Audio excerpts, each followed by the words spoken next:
অনেক অনেক বছর আগের কথা। পৃথিবীর এক শেষ প্রান্তে ছিল এক বিশাল নীল পাহাড়। সেই পাহাড়ের চূড়ায় ঠিক মেঘেদের ওপরে ছিল এক মায়াবী স্বচ্ছ কাঁচের দুর্গ। সেখানে বাস করত রাজকন্যা আরিয়া। রাজকন্যা আরিয়া দেখতে যতটা সুন্দরী ছিল, তার জীবনটা ছিল ততটাই একা। দুর্গের বিশাল বারান্দায় দাঁড়িয়ে সে যখন নিচের মেঘেদের আনাগোনা দেখত, তার খুব ইচ্ছে করত এই একঘেয়ে বন্দি জীবন ছেড়ে পৃথিবীর রহস্যগুলো ছুঁয়ে দেখতে। কিন্তু পাহাড়ের সেই দুর্গম পথ বেয়ে নিচে নামা ছিল সাধারণ মানুষের পক্ষে অসম্ভব। আরিয়ার মা তাকে একটি পুরনো জাদুকরী বাঁশি উপহার দিয়ে গিয়েছিলেন।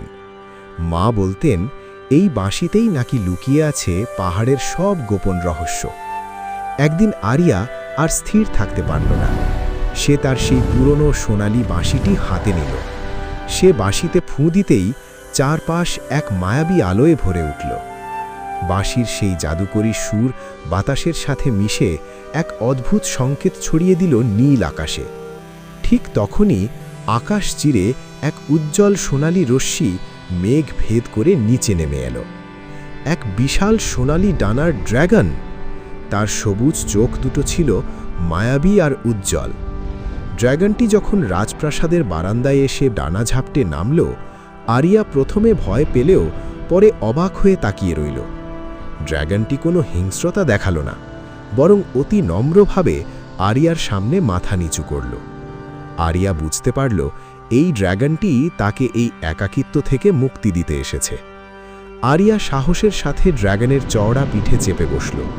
ড্র্যাগনটি বিশাল ডানা মেলে বাতাসের বেগে উপরে উঠে গেল। আরিয়া আনন্দে চিৎকার করে উঠল, সে উড়ছে।